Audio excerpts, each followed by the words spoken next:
If she's a mountain, then you're an ocean. Hi, everybody. This is Lori, and I am the founder of a company named Inclusivi-TEA and also the author of a new book, You Can Save the World. In fact, you're the only one who can. And this is our podcast, Inclusivi-Talks Sustainability. And I am really excited. We're doing the second episode today with Dr. Christopher Bell. And Chris is an Army major. He is also a retired Army major. He has his PhD he's a doctor of education. And he also has been speaking about race relations for a very long time. And his mission now is changing the way we think about God and changing the narrative of the white God. And for Chris, that means really kind of delving into humanism and really adapting a humanist point of view. So Chris, thank you so much for being here again. In the last episode, you are so welcome. In the last episode, you really went through with us to explore your background and how you got to where you are now, and also what you're doing now, so what your mission is right now. So in this episode, I'd like to talk about a few other things. I'd like to start just by asking you, if you had to define for us what your core belief is, what pushes you forward and gives you the momentum to keep going, how would you define that in sort of a nutshell? I am looking at life as a treasure hunt. I am seeking freedom, real freedom. I am seeking respect, real respect. I am seeking soulfulness. Those three items. What do I mean by that? Freedom, I mean to go, come, and do as long as I don't hurt you, basically. By respect, I mean you acknowledge that I cast a shadow just like you cast a shadow, and the universe shows no difference, and there is no DNA that makes you superior. Soulfulness. There's a soulfulness at the physical level and at the spiritual level. The physical level will have to do with children, a mate, friends, acquaintances that give you the sense that, hey, life is good when I have a cigar, have a good drink. But also a soulfulness that when you look up at night into the Milky Way, you're looking out forever. You're seeing things that have happened hundreds of years ago. You're seeing a greatness that your mind cannot even perceive. And you know you are a part of that stuff out there. You know that. There is something in you that say, hey, this little blue ball of the earth is a part of all of this, and I'm a part of this little blue ball. And you say, it's all good. You remember the story about God created heaven and earth, and he stood back and say, it's good. Yeah. You should be able to look out at the world, at the forest, at the grass, at the locusts, at the birds, and say, I'm a part of this, and it is good. If you can't do that, you're missing something. And if you don't have these friends and family and mates that will give you that other physical type of soulfulness, you're also missing something. So I'm in search of those things. But in that search, I can't be just for Chris Bell. I am obligated to try to find a way for others, just like I'm trying to find a way for me. A rich man who takes it and puts it in a storage shed and sees the poor people around him hungry has done nothing. Part of my getting is sharing. Part of my getting is sharing. Now, I'm not talking about sharing from my abundance. I'm talking about sharing from my needs. In other words, I have to, it's no big thing in me if I'm a millionaire and I throw a dollar at somebody. But if I only have $2 and I throw another dollar, I'm sharing from my core. That's where real sharing is. Now, those are the things. I'm going to go through this treasure hunt. I'm seeking these things for myself.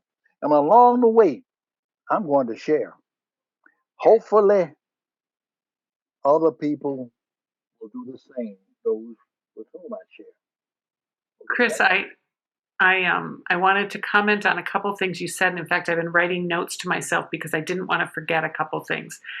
What I love is that I think often people think of humanism, and I identify as a humanist myself, as someone who's not spiritual, who is, because you don't say there is a separate God and, that God is a white guy looking down at you, because you don't believe that, you must not be spiritual. And I think I love that you said soulful, and that the spiritualness and connection to the earth and connection with each other is not about a God. And it is for some people, and some people's belief system has a God, and that is absolutely fine. But that spiritual doesn't have to mean that, I think is the point. I also love that you talked about this treasure hunt, because one of the things that we talk about on our podcast is that often people who are really trying to create a sustainable future, as you clearly are generally creative, incredible people who are looking for unique solutions and looking for new ways to connect and save and protect each other.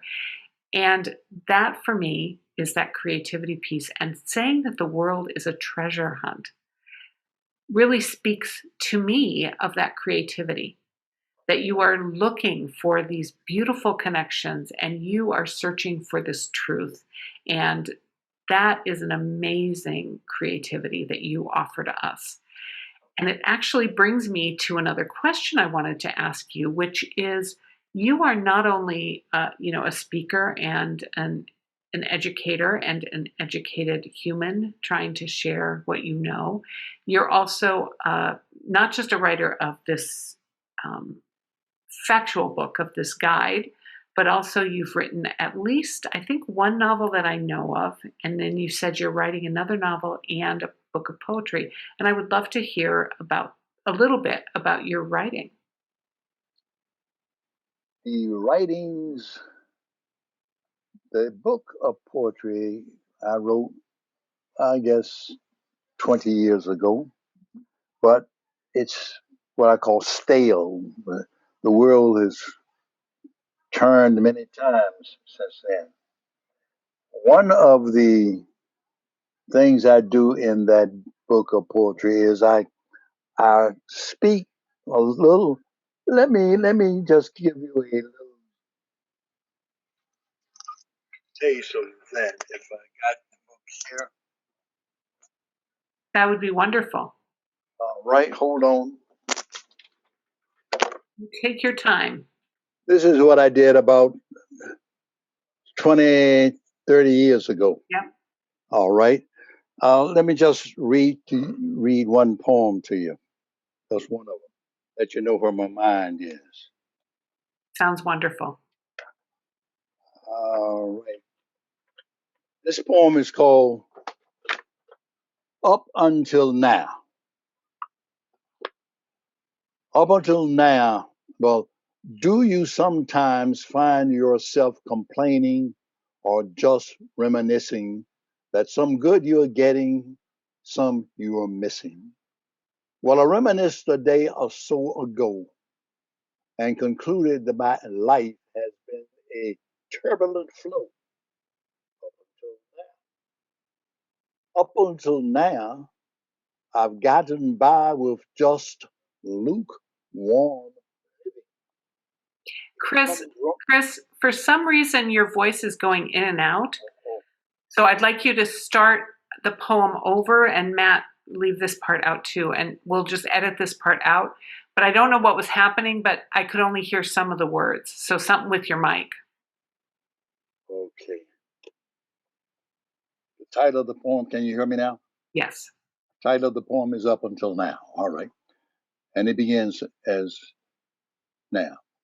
Do you sometimes find yourself complaining or just reminiscing that some good you are getting, some you are missing? Well, I reminisced a day or so ago and concluded that my life has been a turbulent flow up until now. Up until now, I've gotten by with just lukewarm living, a humdrum cycle of taking and giving, of working hard to learn a skill of controlling my actions, of disciplining my will. Up until now. Up until now, I've tried very hard to follow the rules of respecting others and the space they use, of being polite with good mornings or goodbyes, of being primly proper in other people's eyes, up until now. Up until now, I know I haven't done all that I should to do less wrong, to do more good. My ledger's never balanced on these accounts. That's why my prayers all seem to bounce up until now.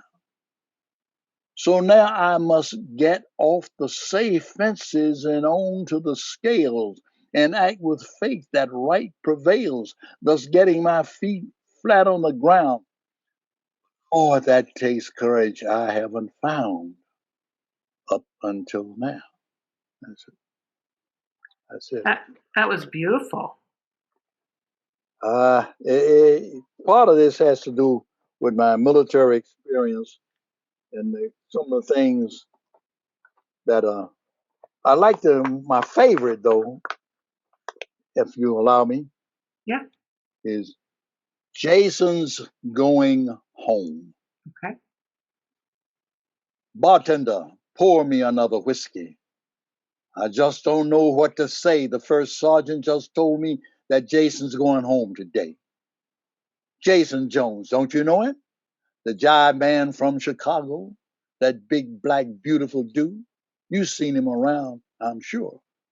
The Sarge says Jason's packed and ready to catch that silver bird that'll fly him from this jungle hell to his home near South and Third. And there the brothers will visit, togged down in their Sunday best, and Jason Jones will greet them with his medals on his chest. Ah, tough to see him go like this. But I wonder if he knows he earned himself the Silver Star. And like other heroes, so he goes. I wonder what he's thinking in his face, happy or sad, inside his aluminum casket draped with an American flag. Ah, now Jason's going to America, but they don't like black folk there. Hero or not, it doesn't matter, so I'll drink to him a prayer.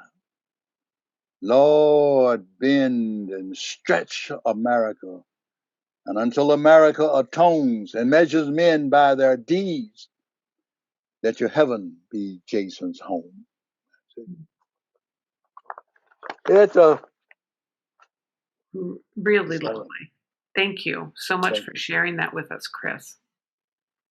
It's all good, all good. But I got a job to do. I got a job to do, just like the president has a job to do. Yeah.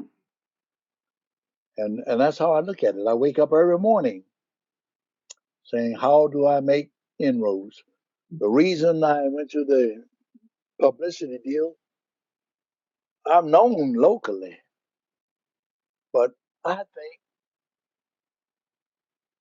the whole country can hear some of the things I'm saying. And nobody else is saying these things. They know about, but nobody else dares to say these things. All right, for what? The preachers, educated people know. They teach this stuff in seminaries and all that.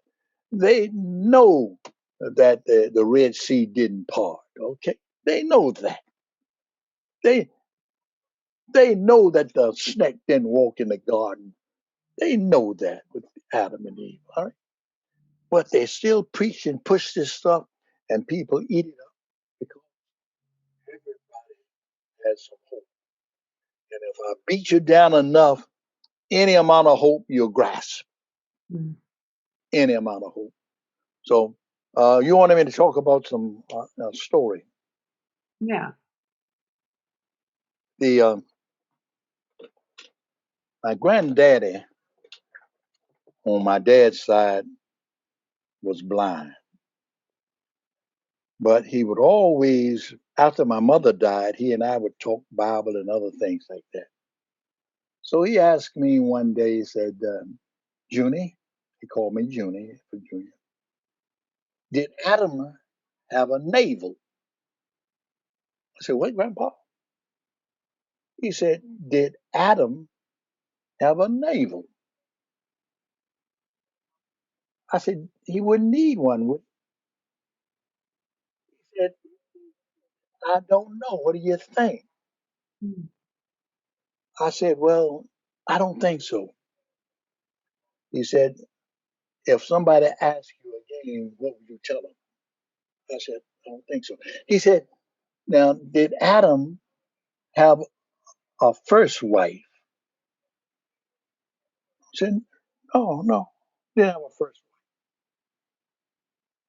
He said, Adam did have a first wife, and her name was, he gave me the name and said Eve was his second wife. Said his first wife was made of the same clay as he was. All right, but he doesn't want to talk about that female equality. The guy who wrote the Bible, this is my granddaddy. The guy who wrote the Bible wanted to talk about man being superior. So he gave Adam, well, the first wife was Lily. Lily. He gave Adam the took the wife from the rib, which gave the woman a subordinate position. You see, that's how we men always do things. We got to make sure everybody knows his place. That's my grandma. We got to make sure everybody knows his place. So women in the Bible are looked at as secondary, except for Lily, who was, the story is that she was made of the same clay as Adam. By God. Interesting. But this is one of these little things you only hear from a sidebar, you know. There are a lot of little things like that. That is your grandfather. Mm-hmm. So He we knew. can know where your intellect and passion come from. He knew. He knew. But he fell in line too. Yep. All right. He because it would have profited him nothing. In fact, they would have blackballed him from church Right. had he spoken what he knew. And it's fascinating. So if I can help remove this last shackle of slavery, I think that will help white folk learn to extend their comfort zone toward them. Yep. And that's what I talk about. Okay? It's all fascinating already, but the thing Well, is, I, I love what I'm doing. sorry. No.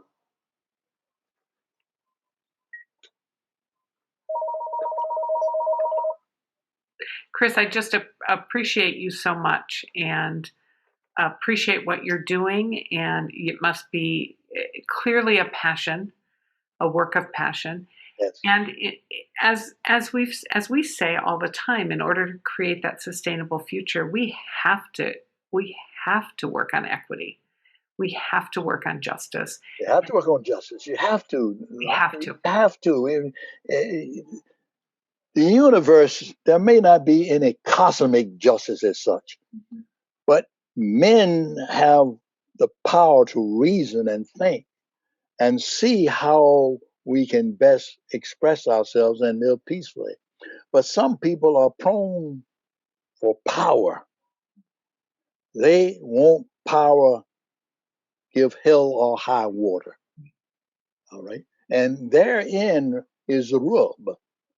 All right. Therein is the rub. They don't want to get rich necessarily, but they want power. Uh, I'd like to share one more thing with you. Sure. I'm a facilitator and have been for the last 19 years of a program in my church called ADORE, an acronym for a dialogue on race and ethnicity. It's an interracial group, and we meet once a month where I present problems and situations, discussion, and listen to how the attendees respond and how they would act in their comments or whatnot. Once, about 10 years ago, I remember there was a very neatly dressed white guy, about 50ish, very polite and whatnot. And I passed out the problems that we wanted to deal with. And they asked him, and he raised his hand and to make a comment. He said, said this type of racial problem wouldn't even come up if black people knew their places. And he was very polite, very honest, open, very. He looked at it and said, "This is a problem of black people." And then I smiled and I said, "What is their place?" And he looked up. He realized he had said something that was out of step. It was a slight. Yeah. All right. And I had been gathering these slights all along. And when he said this, I found the opportunity to change the discussion into a teaching.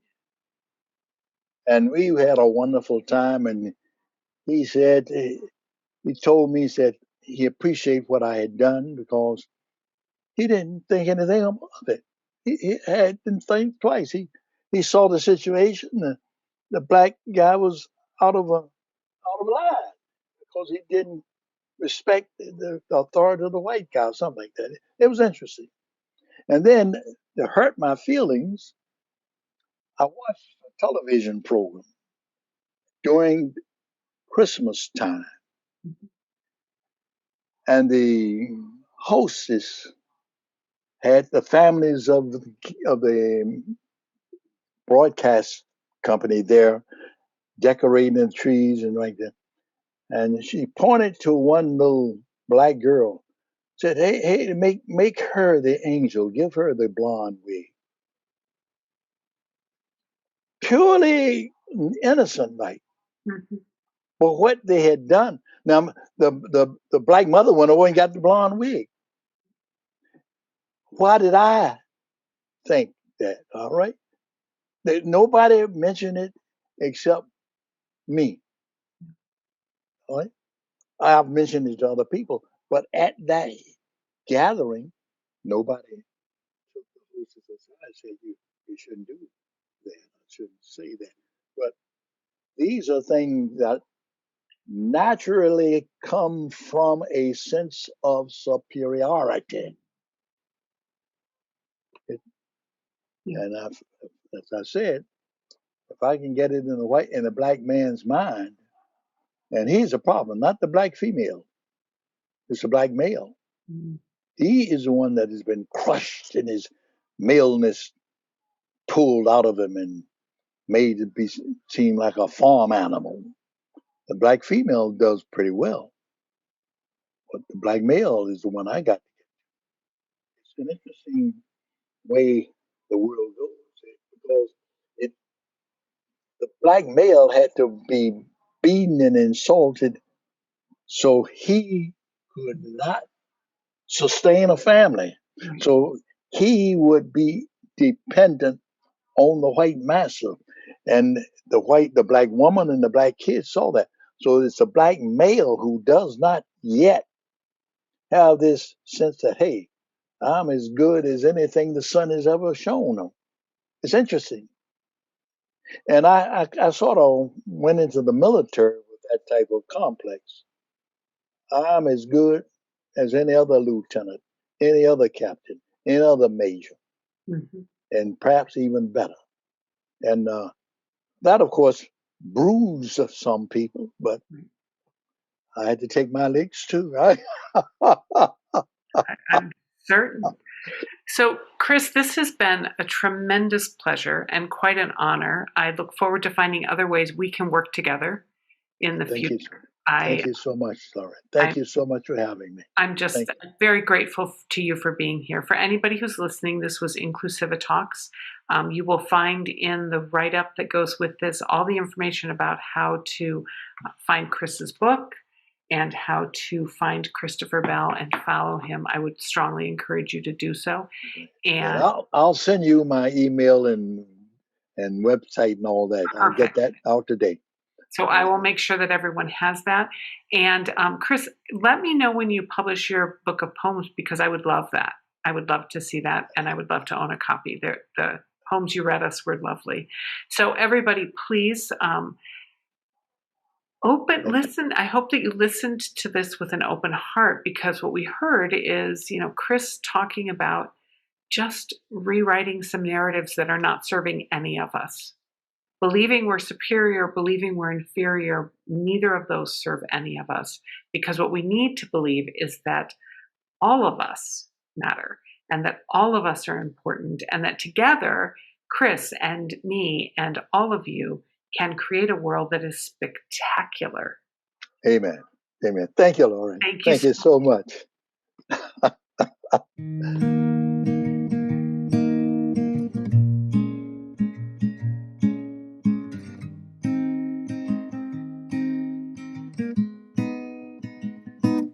If she's a mountain